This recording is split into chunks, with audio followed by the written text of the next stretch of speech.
Gotta ask, do you know what's in your dog's food? There are plenty of regulations, of course, intended to keep human food safe, but there are new concerns about pet foods. Consumer Watch reporter Julie Watts on what lab tests found in best-selling brands.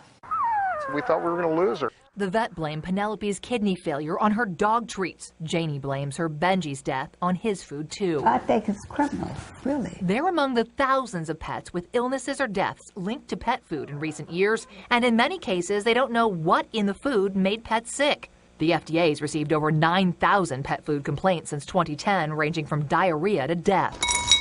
Now lab tests commissioned by the Clean Label Project are shedding light on what they say are shocking levels of contaminants lurking in pet foods. What was most surprising for you? Seeing lead levels that were 55 times those observed in the Flint, Michigan drinking water. Jackie Bowen says they worked with Ellipse Analytics to test 900 of the best-selling pet foods and treats for over 130 contaminants and toxins. We're talking about lead, arsenic, mercury, cadmium. Instead of nutrition, she says they focus solely on contaminants, which the lab says it found in products from nearly every brand tested, though levels varied dramatically from product to product within each brand. Foods are branded organic, they're this, they're that, but the reality is that most of the foods that are out there just have to comply with basic FDA requirements, and they haven't been researched. Veterinarian Dr. Jill Chase notes animals can be more tolerant than humans to many contaminants. However, you should always be concerned when you hear that the food you are feeding your beloved pet is high in these values, because lead, for example, is kind of a silent killer. This guidance following the Flint, Michigan water crisis says pets should not drink water if the lead levels exceed 150 parts per billion.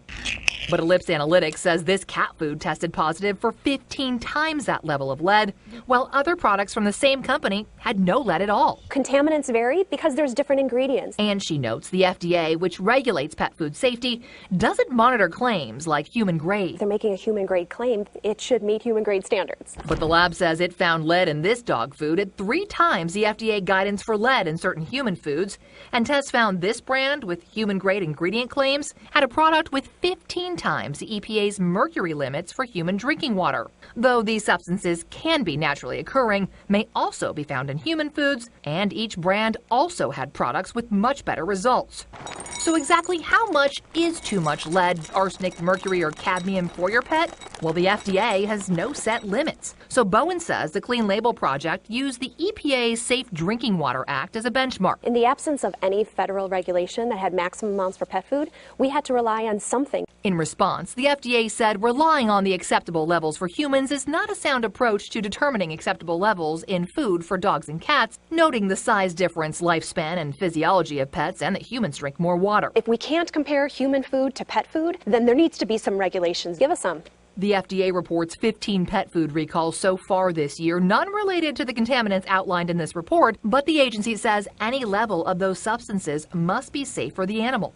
While some companies tell us they don't test for these contaminants because there are no set limits, Ainsworth Pet Nutrition says they do test their products and stand behind them, though it did not provide test results to dispute the lab's findings. The pet food industry notes that the raw data and statistical methods were not publicly released, stating it is impossible to assess the credibility or significance of recent claims made. However, the industry admits it did not request that information. Ellipse Analytics did share its data with us. We shared a subset with the pet food companies we contacted.